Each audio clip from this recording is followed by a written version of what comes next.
Hi, everybody, and a very pleasant Wednesday to you, wherever you may be. It's time for the PDMI's Take 20.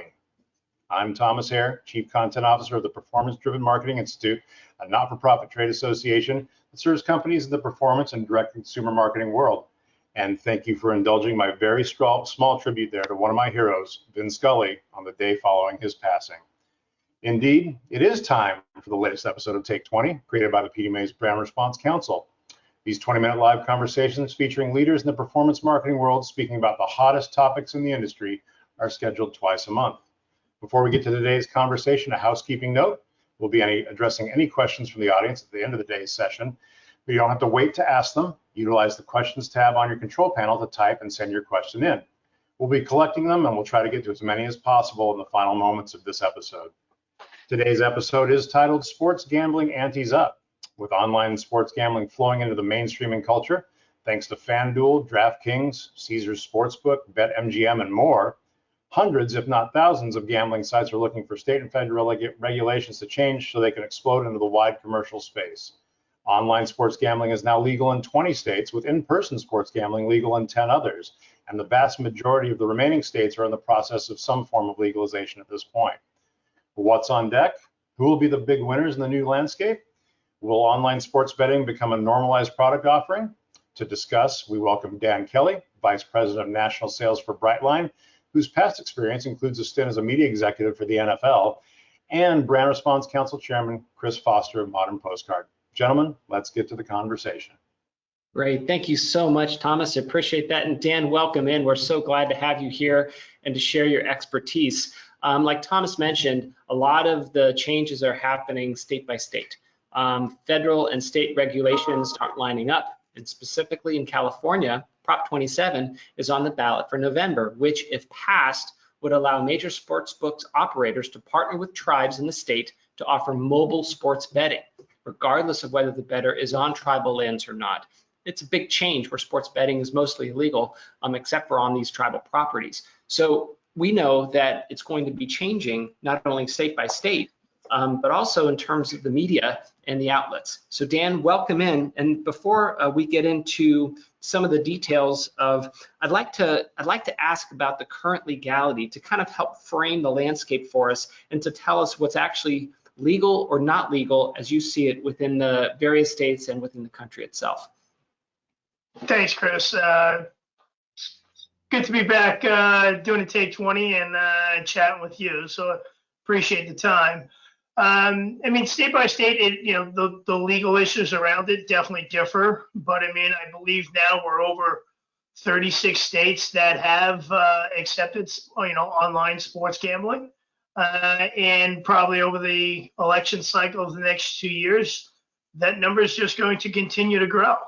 Massachusetts being one of the most recent folks to come online and accept it, and obviously big sports town, and so that's just another big influx of folks coming into the market. But it's growing and it's growing rather quickly. I mean, it was only 2018 where the floodgates basically opened when the laws were first changed from a national level, allowing then the states to write their own. And in that short time span, the growth has been pretty phenomenal. So what's interesting is the last Take 20, we talked with the folks from Venable about the CBD product and about how CBD was regulated state by state, and that perhaps there's pressure to go to the federal level. Do you see pressure going to the federal level with online sports gambling in the next couple of years as more states perhaps adopt different rules? No, I think it's come the opposite way, because of gambling and has been around and had been regulated at the federal level, but they've already gone that route. And now it's okay, let's go back down to the state level. If anything, I think what's currently going on within the sports gambling is in real-time live case study for the folks in the CBD world, because again, state by state, the acceptance and changing in laws that are allowing for it, so comes the marketing and the products and the accessibility. So the same way that the online sports books have been able to adapt and change and put in place new policies, and that's going to have CBD folks should definitely, if you're a brand right now, you should definitely be watching this closely Sure. because their growth, if you could follow that path and that trajectory, you'd be doing okay. Excellent. So Thomas mentioned that you had a stint as a media executive within the NFL. I'd love to talk about that specifically. Clearly, it's the gorilla, it's the behemoth of sports betting, right? It just is. Even from fantasy football leagues that are under the table in offices everywhere. I'd love to talk about that and how you saw it before, back in the day when it was not necessarily accepted, and what it looks like now, and the changes in the adaptations. And then, if you'd be so kind, prognosticate to the future. Where do you see it 3 to 5 years from now? Well, I mean, in my personal experience, I would definitely say that, from working at the league to now, that's been the biggest, say, fact to me that, wow, this thing really is, it's accepted. It's allowed, and it's only going to continue to grow. While I was employed by the league, we had very strict rules and guidelines in regards to even, staying at a hotel that had a sports book in it, where we legitimately, you weren't allowed. You were signing off stating that you wouldn't stay there. It was a very, big to do. And gambling was just such a horrible 4-letter word, if you would, that you wouldn't speak or mention. We definitely were not taking advertising from anybody associated with gambling. And now fast forward to now, and you actually have online sports books being official sponsors of the Shield. And you have that. I mean, you have a team in Las Vegas. You have the lines proudly, like, whether it's ESPN or whoever, like, when they're talking about games, they're listing the line right underneath the game and what's the latest and greatest.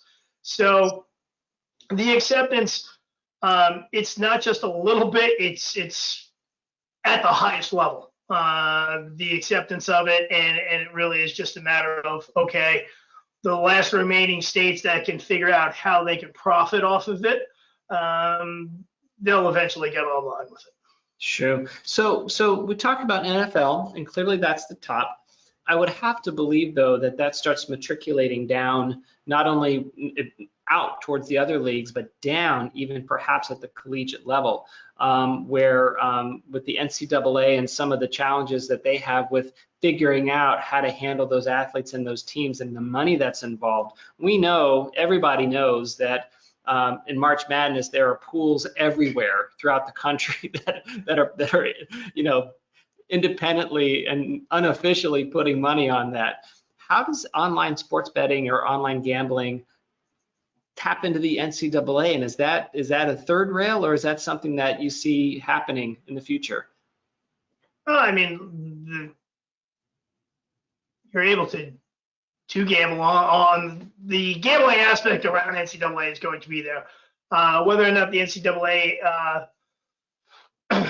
maybe adapts it and holds on to it the same way that the NFL, NHL, and things like that are, I don't know. We'll see. I mean, but obviously the NCAA is going through a lot of changes right now in regards to what they're doing. The fact that players are able to make money now. That was a change that's happened just in those last 2 years that 10, 15 years ago people would have said no way, right? It's not that they're not going to do that. That's going to change the game, and that's an experiment that's going on. I think in the next couple of seasons we'll see how well that plays out. But I really couldn't speak outside of just personal opinion in regards to what the NCAA is going to do in this space and what they should or shouldn't do, or how they would even go about tapping into the funds available there. Sure. Well, that's why we're here. We're here for your opinions and your knowledge. So that's excellent. When it comes to advertising opportunities, what kinds of brands do you see as being the ones that take best advantage of what happens within the space? I mean, over the course of the last 2 years, the influx of the advertising in the space has just blown up. And I mean, we're about 2 weeks out, from what we're going to get, not inundated, but the frequency of what we're about to start seeing will ratchet up. Here we are. It's August. Spring training. Preseason is upon us, and Right. Football's to the earlier point. Football is definitely the cornerstone probably of any sports book, and so we're going to start seeing them all again in a pretty heavy rotation, and the core, like DraftKings and FanDuel, I feel like they get like so much attention for being kind of like first in the space, and rightfully so. They're great products, and I mean, even great integrations that they've done with some of the TV providers, like my former employer in that of Dish, where you can actually utilize your set-top box to go in, check the line, and cast your bet if you're in a state that you could, that accepted it. To some of the newer players, smaller online shops are coming online, and they're going to take advantage of it in different ways and formats. To celebrity endorsements is another big thing that's been wildly accepted within the space. That, in some places it's regulated, like in some countries, celebrity, they're not allowed endorsements. But here in the U.S., that's perfectly fine. I mean, the entire Manning family is involved in Caesars. So I mean, that's a big push. So we're going to see a great deal of it, and I think that's probably going to be one of the things that maybe we will not necessarily see regulated, but maybe self-inflict or kind of like put upon ourselves as marketers to how do we make sure that the message gets to the right folks. It is 21 and older in order to participate in gambling. So as marketers, what can we do to make sure that the audience that's seeing this uplift in frequency of ads is to the appropriate crowd? Right? Obviously, your football games and other sporting events, that's such a wide audience. Right. And even your traditional linear television, you're buying prime time. You're buying every age group. So I think that's what's going to open the door, or hopefully see increased usage by these brands and more of an impression-based buying. So whether that's in the form of addressable or connected television, programmatically, direct IO, and so forth, where they're actually buying an audience and making sure that part of the audience that they're buying and targeting to includes 21 and older. I was just going to ask you about that with the targeting aspect. A platform like connected TV and mobile devices and different modes make it a little bit easier to target that specific demographic. Is that correct?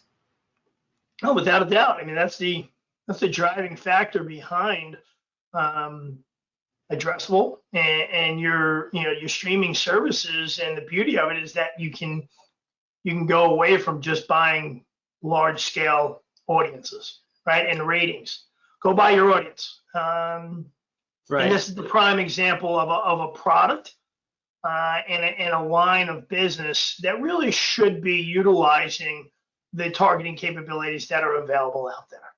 Well, and so let's keep the 10-year-old and 12-year-old sports fan away from necessarily worrying about what the line is, on tonight's game, right? And keep that to the adults. And so that capability is there. The onus is definitely going to be on the brands and, quite honestly, the networks and so forth to make sure that they're utilizing it.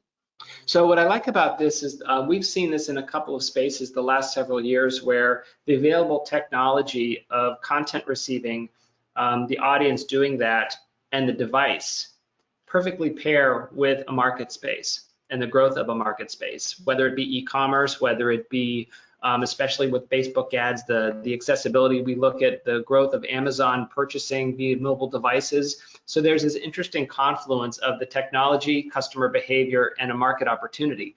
It almost seems, the way you're talking about it, with online gambling, especially with connected TV, with the right audience, with Generation Z coming in now over 21, handling their own purchases and making their own choices, this being now part of their experience where it's not new, it's part of something that they know about because they've been listening to FanDuel and DraftKings before they could gamble, and now they can.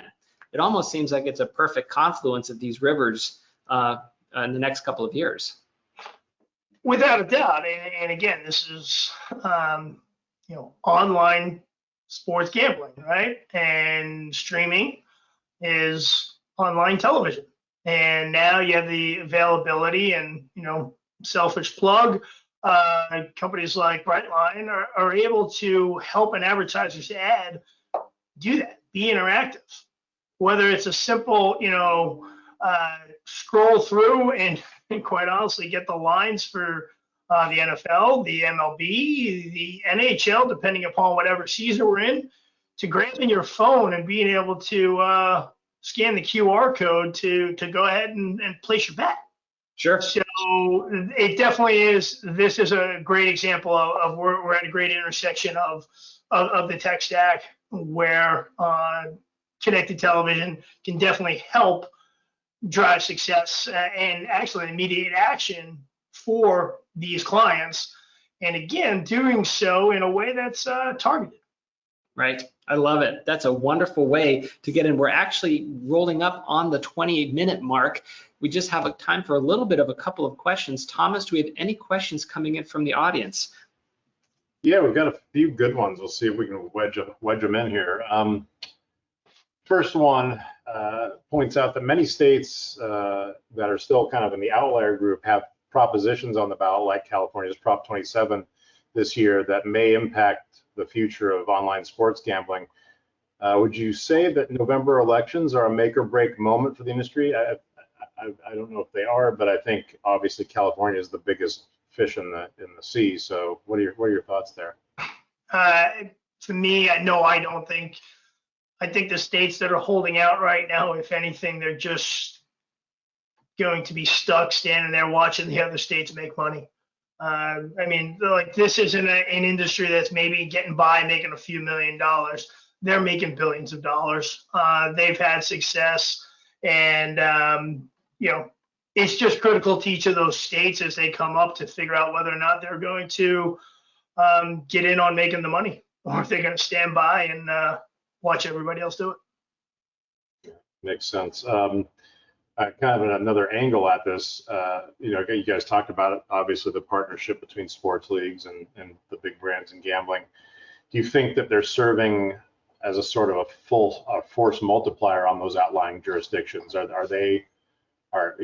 the weight of that going to become too much for those outliers? Well, again, back to the tech stack, no.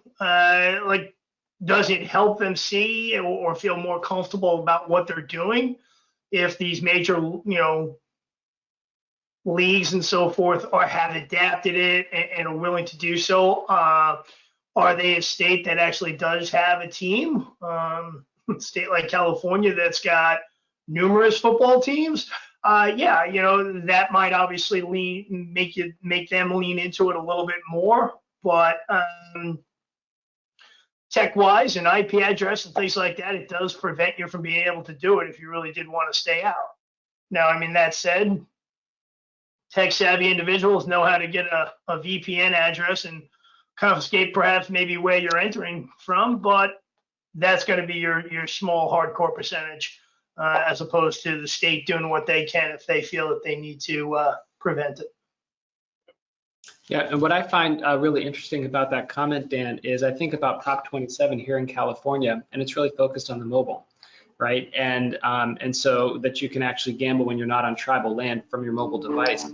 That is that changes everything to get the access for 21 and over on their mobile phone. We're talking tens and millions of new potential customers. almost overnight. Yeah, and again, it's a big influx, but then it's also, I mean, again, not to get into the full prop and stuff like that, but then you have the other side stating how everybody's going to get into it. So instead of the handful of locations or tribes that may, actually have a casino or a sports book on their land, the prop is supposed to profit share with all of them. Right. But again, those are details that I'll let a professional handle. Exactly. Another one here, and this is an interesting thought because you think of sports gambling as kind of a new industry, right? For advertising, but it's flooded with major gambling brands from FanDuel, DraftKings to Caesars to the BetMGM. Is there space for smaller startup brands to find room to grow still? I definitely think so, and especially with programmatic buying. Programmatic buying allows some of these smaller new players to really just go after or hone in on exactly where they need to go fish to start to get themselves a base and then grow from there. I mean, look at the craft beer market, right? Plenty of small craft breweries that are doing real well in different states and cities all around the world. But you know what? AB is still doing what they're doing. So I think you could definitely coexist very easily. And as marketing, again, to the CTV programmatic tech stack way, I think if anything, it's easier for smaller players to get involved now than if they had to sit there and just traditionally buy primetime programming or just rely on trying to get a spot in Monday Night Football or a Sunday game that, again, based on experience, those are extremely high points of entry. Right. All right, and then I'm going to get one more in here. We all remember back a few years back when FanDuel and DraftKings flooded the market with massive amounts of media money. Obviously, this industry is here to stay. Do you think we'll ever see another media buying wave like that again, where it just rises up to a level that it's affecting the rest of the market?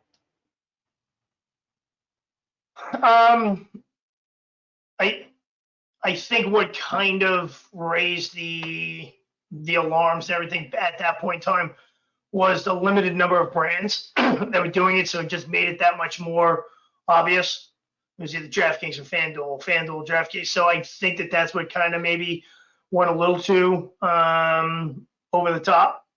Came on fast. It was like, hey, we could do this. Let's go ahead. I think they've matured as brands, so they don't necessarily need to do that again. Again, we're at the door of football season. Are we going to see a ton of these things going on right now? Yes. Again, to the point of targeting, and if we as marketers and advertisers utilize targeting better, well, then it shouldn't be as offensive, right? Because it should be going to 21 and older folks, maybe layered in on sports enthusiasts, people that attend games a lot. There's different ways to do it that, are there ways that advertisers and marketers can be smarter about how they're doing it and capping their frequency? Without a doubt. And I think whether it's gambling or quite honestly, insurance brands that are on every commercial break, everyone's leaning into how we're smarter about reach and frequency. Yeah. Makes sense. Well, guys, thank you both for kind of guiding us through this market, where it's at, where it's headed. There's a lot of growth still to come here. It seems a lot of questions still to be answered, but it seems like it's a market that's here to stay. So we appreciate both of you taking part here today. Your next scheduled opportunity as viewers to attend a live online Take 20 episode is 2 weeks from today, Wednesday, August 17th, as we open a 2-part series on data privacy. Please visit the pdmi.com/take-20 to register for the webinar and check out our upcoming schedule. Also, registration and hotel reservations are open for our upcoming in-person event, PDMI West at Hard Rock Hotel San Diego on October 24th through 26th. As a matter of fact, our hotel block, which is going for $275 per night for registered attendees, that actually closes out September 23rd at the very latest. So we're starting to creep up on that. You might want to look at getting your badges, getting your hotel rooms locked down for our great event that's coming up at the end of October. Visit the pdmi.com/pdmi-west for more information and to book your badge today. Thanks again for checking out this episode of the PDMI's Take 20. Be well, take care. We'll see you soon. Bye-bye. Bye.